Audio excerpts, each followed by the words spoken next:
जरूरी नहीं कि आपके पास धन हो तभी प्रभु प्रसन्न हो, या आप उत्तम जाति के हो तो प्रभु प्रसन्न हो, या आप धनवान, रूपवान, कुलवान, गुणवान, इनका कोई महत्व नहीं। प्रभु से प्यार हो, बस केवल अपनापन से प्रभु जी जीते हैं। एक बहुत महिमा में प्रसंग आता है, एक बंधु महंती नाम के भक्त हुए हैं, बहुत ही गरीब, ये भीख मांग करके अपने परिवार का गुजारा करते। ये उड़ीसा के याजपुर गांव के थे, इनको बंधु महंती कहते थे। प्रायः इनका उदर पोषण केवल भिक्षा से ही होता। 2-4 घरों में जाते, मांगते, जो कुछ मिलता उसी से परिवार चलता। पर जहां सत्संग होता है वहां जाया करते।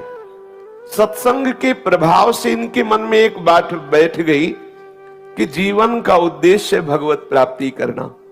तो वैसे ही धन संपत्ति भोग सामग्री से रहित थे, तो कोई भोग वासना, कोई धन आदि का अभिमान, ये जो दोष बुद्धियां, ये तो इनके हृदय में स्वाभाविक नहीं थी, क्योंकि भिक्षा मांगते थे तो दैन्यता थी। और सत्संग से बात बैठ गई कि जीवन का परम लाभ है भगवत प्राप्ति करना, तो ये उतना ही मांगते थे जितना उदर पोषण के लिए, परिवार के लिए आवश्यक था।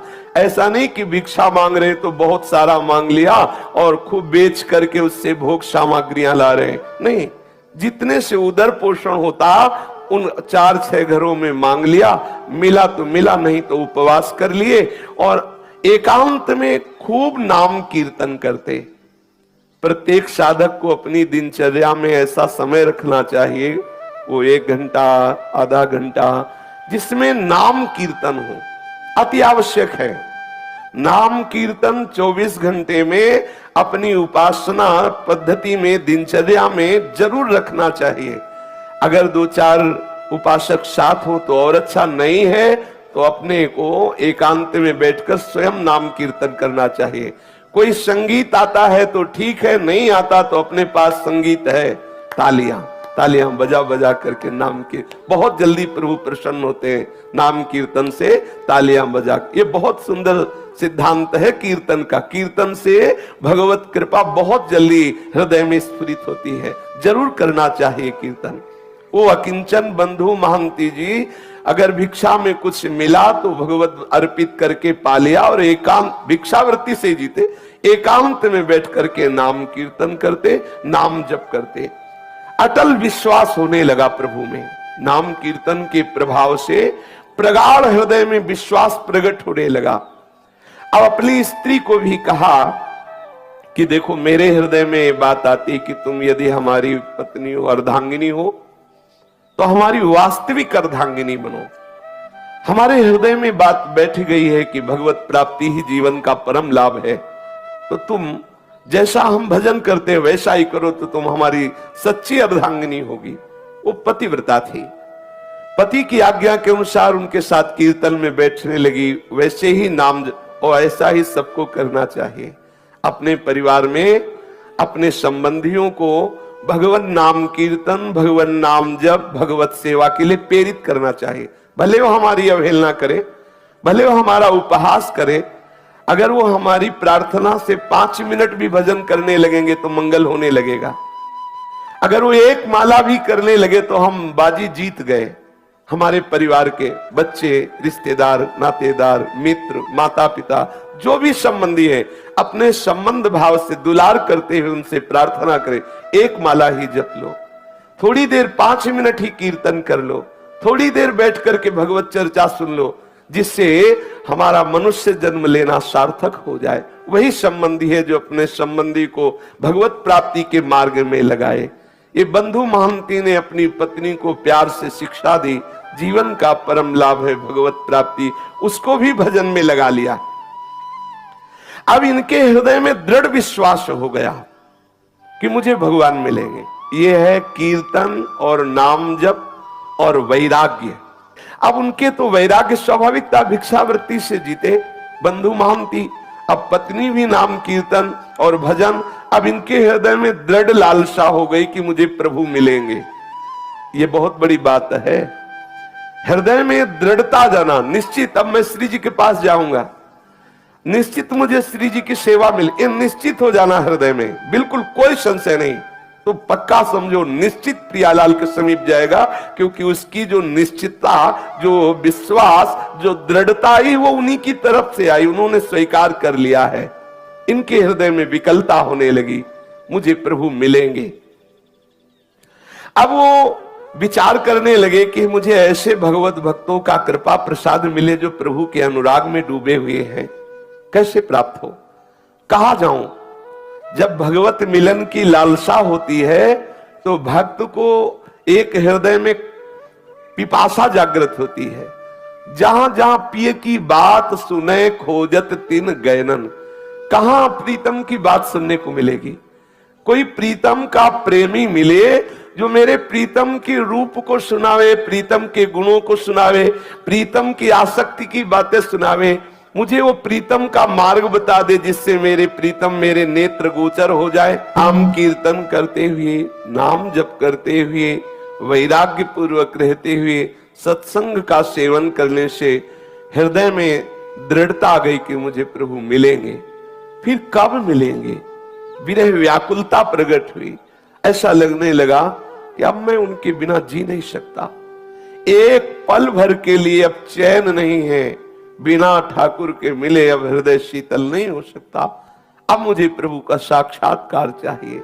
न माता पिता भाई बंधु कुछ अच्छा नहीं लग रहा, ऐसा लगता है सब त्रास देने वाले हैं। ना घर अच्छा लग रहा है, ना कोई मित्र अच्छा लग रहा है, ना कोई संबंधी अच्छा लग रहा है। जैसे चाक घूमती रहती है ऐसे बस चित्त नंद नंदन के सी चरणों से लेकर मुखारविंद तक, मुखारविंद से लेकर सी चरणों तक चाक की तरह घूम रहा है। बस हृदय में एक ही लालसा होती है, कब वो मिलेंगे, कब मुझे हृदय से लगाएंगे, कब हंस कर कहेंगे तू मेरा है। बस इस विकलता से उस उपासक का हृदय तड़पने लगता है जो नाम जप, नाम कीर्तन, सत्संग और राग रहित होकर के समस्त संबंधों का फल है कि हमें प्रभु भक्ति में सहयोग मिले। यदि हमारी प्रभु भक्ति में सहयोग नहीं मिला तो तजिए ताहि कोटि बैरी सम यद्यप परम स्नेही, वो कितना भी स्नेही संबंध हो, परम स्नेही संबंध हो, हमें उसे करोड़ों दुश्मनों के समान त्याग देना चाहिए। ये जीवन केवल केवल भगवत प्राप्ति के लिए है। लोग हंसते हैं, श्याम स्नेही आई, अर्थात ये भक्त, देखो ये भगत है, ये भगवान के, लोग हंसी उड़ाते हैं, लोग त्रास देते हैं, मैं सब कुछ सहूंगी, लेकिन हे नंद नंदन, हे कृष्ण, हे करुणा सिंधु, आप हमारे सामने आ जाओ, आप मंद मंद मुस्कुराते हुए तू मेरी है ऐसा कहो, मुझे हृदय से लगा लो। ऐसी विकलता प्रकट होने लगती है। वो बंधु महंती के हृदय में ऐसी ही व्याकुलता प्रकट हो गई। अब उसके हृदय में ये दावानल चैन नहीं लेने दे रहा है। जैसे किसी कंगाल के हृदय में बहुत बड़ी संपत्ति की चाह हो जा, उपाय कोई दिखाई न दे, ऐसे ही इसके हृदय में भगवत प्राप्ति की चाह और कोई ऐसा उपाय नहीं मिल रहा कि जिससे मुझे प्रभु मिल जाए। व्याकुलता, कोई ऐसा प्रेमी भागवत मिल जाए, कोई ऐसा राह बता दे, कोई ऐसी बात बता दे जिससे मेरे प्रभु रीझ जाए और मेरे नेत्र गोचर हो जाए। जिसके श्याम धनी है उसके बराबर धनी कौन हो सकता है, क्योंकि प्रतिपल वो श्याम धन का चिंतन करता रहता है। हालत ये है कि शरीर में जो कपड़ा है सैकड़ों गांठ लगी हुई है, फटा हुआ कपड़ा जो गांठों से जुड़ा हुआ है और शरीर दिखाई दे रहा है।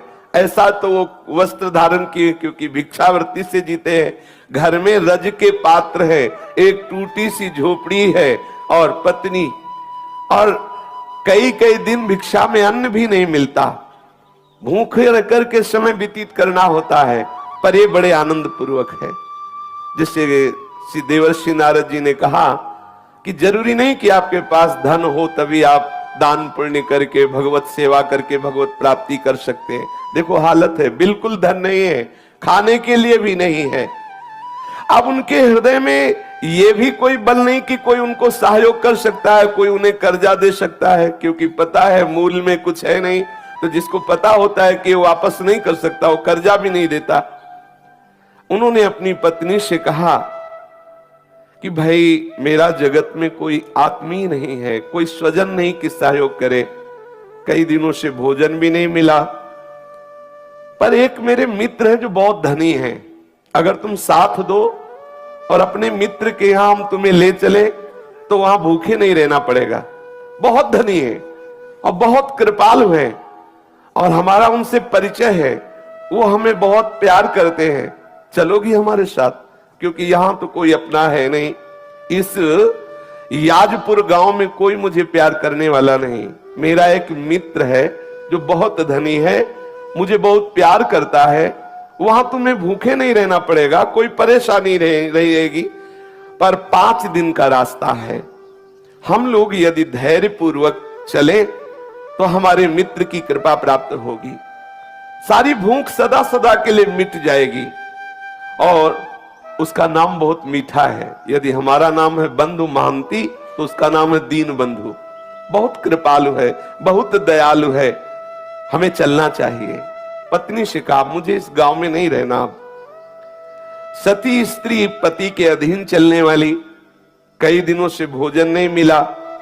उसने कहा 5 दिनों का रास्ता है, कैसे चल पाएंगे, क्योंकि पेट में तो भोजन नहीं है, लेकिन आपकी आज्ञा है, हम जरूर चलने का प्रयास करते हैं। जो समस्त दरिद्रता और दुखों का हरण करने वाले हैं, उन प्रभु के दर्शन के लिए बंधु महांती के हृदय में वेदना हुई और वो अपने नगर से चल पड़े। एक छोटी लड़की भी थी, एक बच्चा, दोनों को कांधे पे बैठाला, पत्नी को साथ लिया और जब बहुत विकलता होती क्षुधा की तो पानी पिला देते या कोमल कोमल पत्ते लाते, अपने बच्चों को, पत्नी को देते, इनको खा लो, भगवान कृपा करेंगे, हमारे भी दिन बदलेंगे, धैर्य पूर्वक हमारे मित्र के पास चलो। देखो जो भक्त होते हैं उनको हर परिस्थिति में अपने प्रीतम ही याद आते, जैसे सुदामा जी ने अपनी पत्नी से कहा था, है हमारे एक मित्र द्वारिकाधीश हैं, बहुत बड़े हैं, आप चिंता मत करो। गए तो देवराज इंद्र से भी बढ़कर के संपत्तिवान बना दिया, सुदामापुरी की रचना कर दी। भक्त का जो कुछ भी, जैसी भी परिस्थिति, वो सब प्रभु होते हैं, केवल प्रभु की स्मृति रहती है। आप देखो कई दिनों से भोजन नहीं मिला, 5 दिन की यात्रा है, पत्नी और बच्चे भूख के कारण चल नहीं पा रहे हैं, तो कोमल कोमल पत्ते लाते वृक्षों के और कहते खा लो, पानी देते, इसी से काम चला लो। चलते हैं, हमारे मित्र बहुत हमें प्यार करते हैं, वो दुलार करेंगे। बंधु की जो पत्नी और पुत्र वो कोमल पत्ते खाते, बंधु मन ही मन रोने लगता, हे घट घट के वासी, हे अंतर्यामी, मैं तो सह सकता हूं, मेरे बच्चे, मेरी पत्नी ये कैसे कष्ट में हैं, प्यारे इतनी कृपा कर दो कि मैं आप तक पहुंच जाऊं। ऐसा ना हो कि मैं यात्रा ही ना पूरी कर पाऊं, अंदर से वो विकल हो जाता है, बस मुझे प्राण निकल जाए, बस आपके दर्शन करते ही तो कोई परवाह नहीं, लेकिन आप तक पहुंच जाऊं इतनी सामर्थ्य देना, बच्चों में और पत्नी में और मेरे में भी। दर्शन करने की एक लालसा मुझे जीवित रख रही है। मैं मृत्यु के भय से भयभीत नहीं हूं, लेकिन तुम्हें बिना देखे मृत्यु आ जाए तो मुझे अच्छा नहीं लगेगा। एक बार तुम्हें देख लूं, फिर भूख से भी प्राण निकल जाए तो कोई बात नहीं है। अन्न ना मिलने के कारण मैं नहीं रो रहा हूं, मैं इसलिए रो रहा हूं कि मैं आप तक पहुंच जाऊं। हे विश्वंभर, जल थल स्थल कोई ऐसा नहीं जहां तुम ना हो, मेरे को सामर्थ्य देना। बिल्कुल धन नहीं, देखो खाने को भी नहीं है, लेकिन हृदय में प्रभु के ही मिलन की चाह है। विश्वंभर, तुम्हें पाकर के ही हम धनवान हैं, तुम्हें अपना मान करके ही हम आनंदित हैं।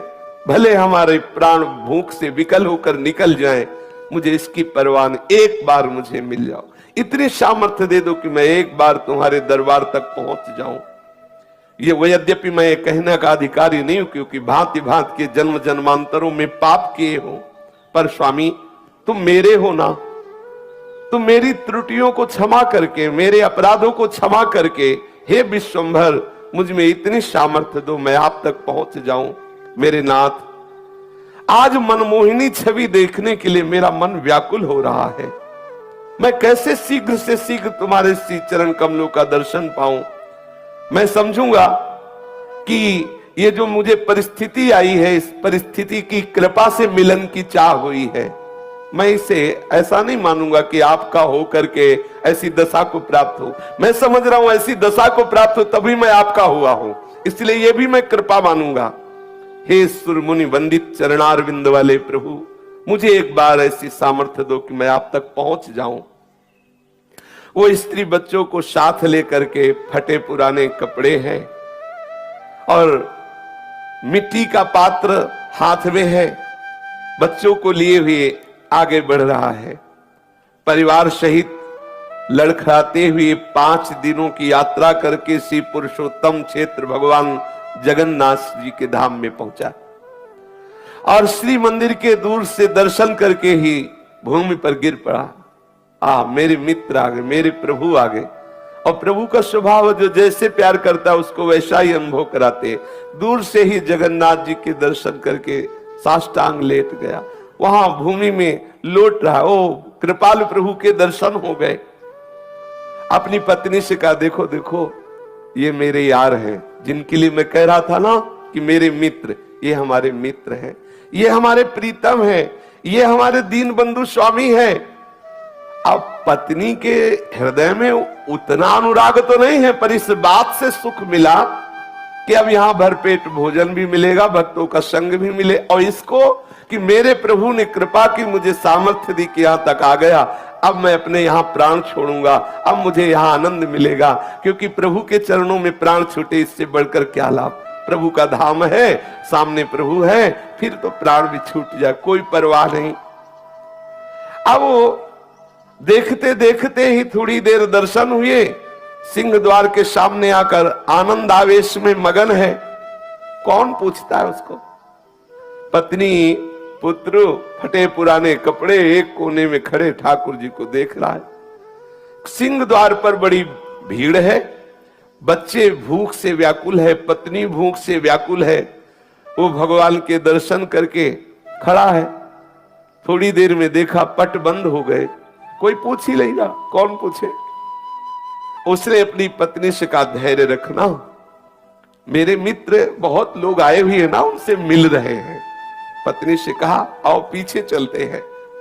मंदिर के दक्षिण की ओर जहां से जगन्नाथ जी के प्रसादी का धोवन, जैसे पात्र आदि धोए गए तो वो फेन आदि निकलता है पीछे से, उस नाले के पास गए, उसे पेज नाला कहते हैं।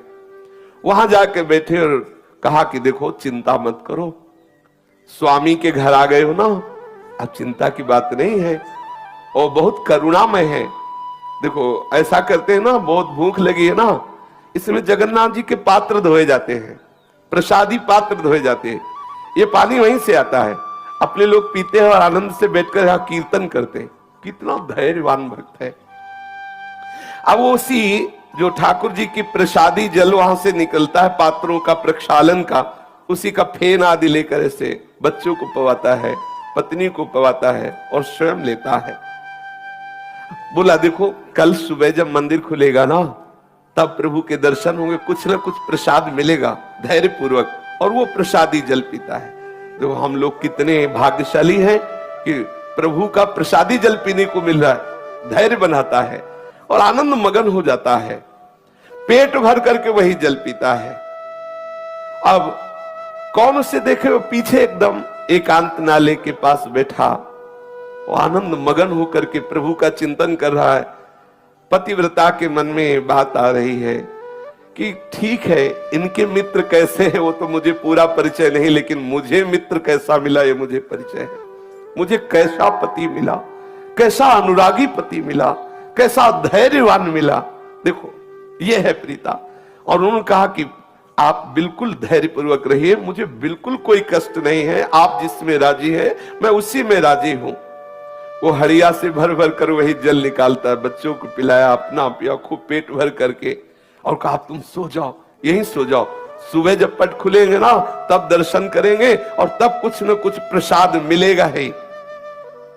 अब इतना भाव ठाकुर जी देख रहे हैं, एक एक क्षण की बात। गुरुदेव भगवान कहते तुम चिंता मत करो, तुम्हारे एक एक सेकंड की बात ठाकुर देख रहे हैं, एक एक सेकंड का हिसाब अनंत गुना बढ़ा कर देंगे। तुम धैर्य पूर्वक रहो। ऐसा मत समझो कि तुम विषयों की जलन को सहकर भजन कर रहे हो, तुम ठंडी गर्मी अपमान सब सहकर भजन कर रहे हो, कोई तुम्हें देख नहीं रहा। नहीं, ठाकुर देख रहा है। एक एक सेकंड का हिसाब अनंत गुना बढ़ के देगा, खुद तुम कहोगे निहाल हो गए। देखना, थोड़ा धैर्यवान रहिए। अब वो प्रभु की प्रसन्नता के लिए वहां बैठा हुआ नाम कीर्तन कर रहा है और भाव अंदर अंदर की, हे नाथ, तुम्हारे चरणों को मैं बार बार नमस्कार करता हूं। मैं कितना अधम जीव हूं, लेकिन आपने मुझे धाम बुला लिया, बिल्कुल अपने महल के समीप रखा। तुम चराचर में व्याप्त हो, समस्त जीवों के मनोरथ पूर्ण करने वाले हो। मुझे पता है कि तुम्हारे सिवा कोई करता नहीं है। मेरे मन में कोई कामना नहीं कि मैं किसी कामना से तुम्हें ये प्रार्थना कर रहा हूं, पर प्रभु आप कृपा करो, मेरी पत्नी को ये विश्वास हो जाए कि तुम मेरे मित्र हो, तुम मेरे हो। कहीं ऐसा ना हो कि इसके मन में आने लगे कि मुझे बहला फुसला रहे, कहीं कोई भगवान नहीं, देखो यहां भी आए तो कितना कष्ट सह रहे हैं। नाथ, मुझे जितना चाहो कष्ट दे दो, लेकिन इसको विश्वास दिला दो कि आप हो। मुझे पता है आप हो, लेकिन इसको विश्वास हो जाए, क्योंकि ये मेरे ही आज्ञा से भजन कर रही है, कहीं इसका विश्वास टूट ना जाए। जगन्नाथ जी की भंडार गृह में ताला लगा हुआ है और ठाकुर जी अंदर विराजमान है, लेकिन प्रभु के लिए ना तो कोई दरवाजा है ना कोई ताला है। वो तो सर्वसमर्थ है। भक्त वत्सल प्रभु को नींद कहाने वाली वो तो सब सुन रहे हैं, जो पीछे वो प्रार्थना कर रहे हैं। प्रभु ने भंडार गृह से अपनी थाल उठाई और वहां कई कई दिनों का प्रसाद रहता है।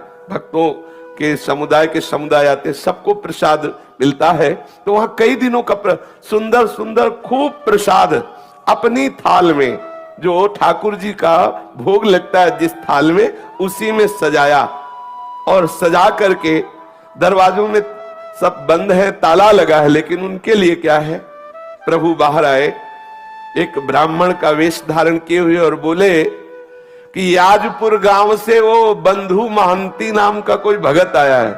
आवाज दे रहे हैं पीछे। अब वह रात्रि का समय कौन है, केवल वही तो पति पत्नी और बच्चे सहित है। वो एकदम हड़बड़ा के आंख खोलता है, सोचा कि मुझे कौन पुकारेगा, ये हो सकता है कि मेरे नाम वाला कोई और हो, बंधु महंती।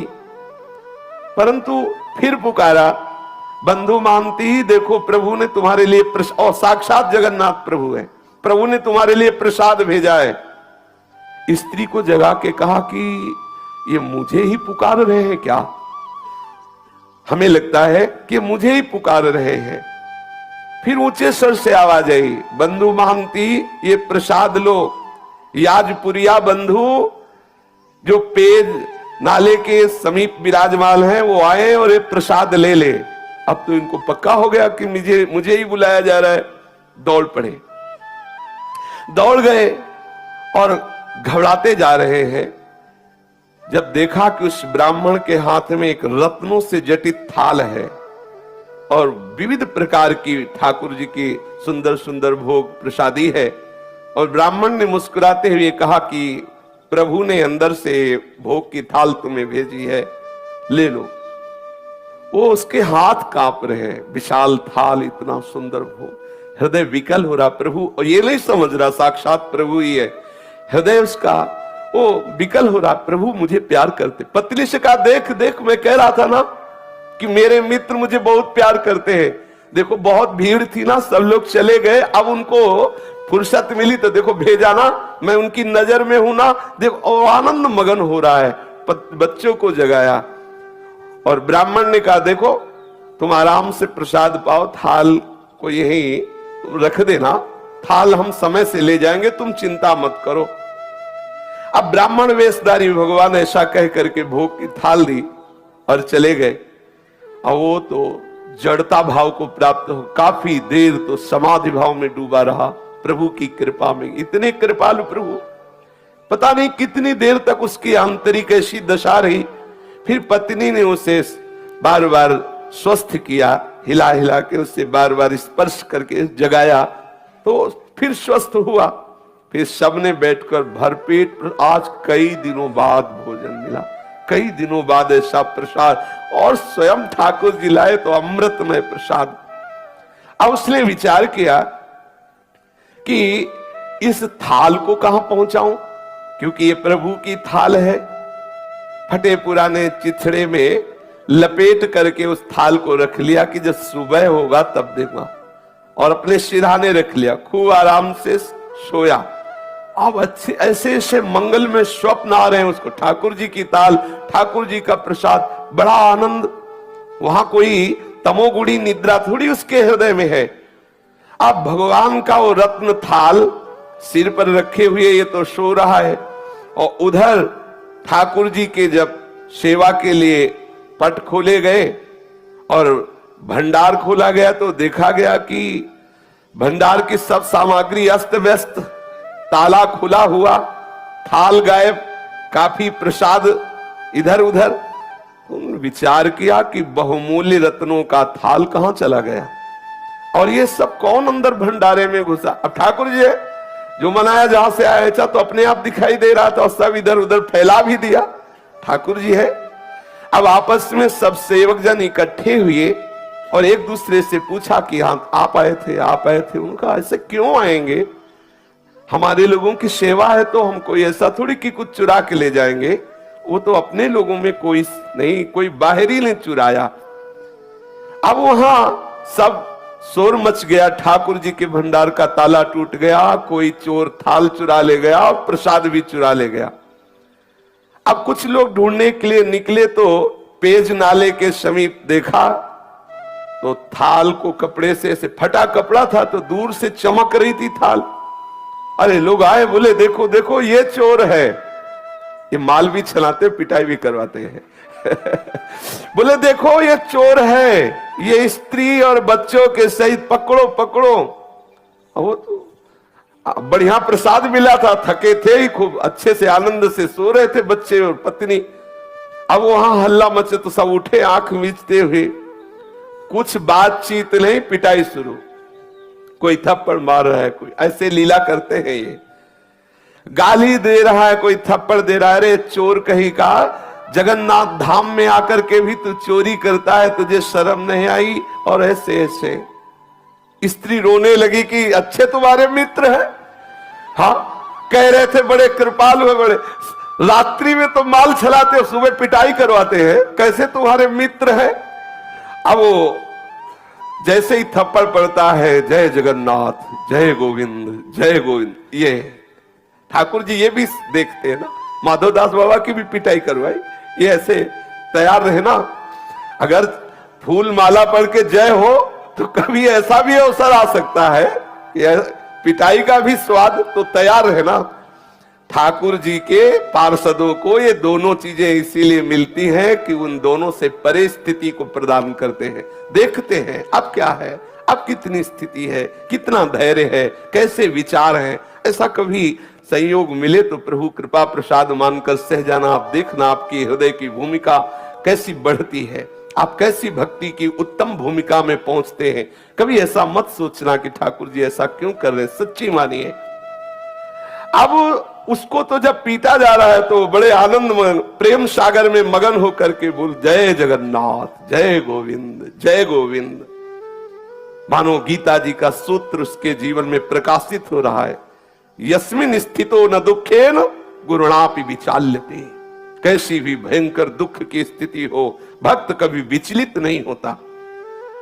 कोतवाल ने पूछा कैसे तुम्हें थाल मिली, तो उसने कहा विचार कीजिए, मुझे तो पता भी नहीं कि थाल कहां रहती है, मुझे पता भी नहीं कि भोग कहां रहता है। मैं तो याजपुर गांव का हूं, वहां से यहां दर्शन करने आया था। कोई रात्रि में एक ब्राह्मण आया था, उसने मुझे थाल दिया, प्रसाद दिया। वो पुजारी ब्राह्मणों को दिखाते, इनमें से कोई ना, इनमें से कोई नहीं था वो। और अरे बोले तुम झूठ बोलते हो। तब वहां जो बड़े बड़े अधिकारी जन भी, उनका बात तो उसकी समझो, वो कैसे घुस जाएगा। अगर वो घुसा होता वहां जहां भंडार है तो प्रधान गेट का भी ताला तोड़ा गया होता। प्रधान गेट में तो वैसे ही ताला लगा हुआ है। तो ये थाल और ये प्रसाद, अब जो बाहरी लोग आते हैं, अरे देखो इस नीच को, वैसे ही कैसा दरिद्र है, और जगन्नाथ जी की चोरी की, अरे तो बहुत ऐसे वो अंदर अंदर प्रसन्न होता कि वारे प्रभु, वारे लीलाधारी, तुम्हारी बड़ी विचित्र लीला है। बंधु ने जब देखा कि बहुत बात बिगड़ रही, पत्नी बहुत क्लेशित हुई, तब कहा देखो प्रभु, मैं वैसे तो अपराधी हूं, वैसे तो मुझे दंड मिलना ही चाहिए, क्योंकि बहुत जन्मों से अपराध किए, पर नाथ आप ये देख लो कि आपकी कृपा पर कहीं मेरी पत्नी को अविश्वास ना हो जाए। ऐसी कोई परिस्थिति न डाल देना जिससे उसको अविश्वास हो जाए। कृपा सिंधु, आपको जो चाहे सो करो, मुझे पता है आपकी हर एक चाल पता है।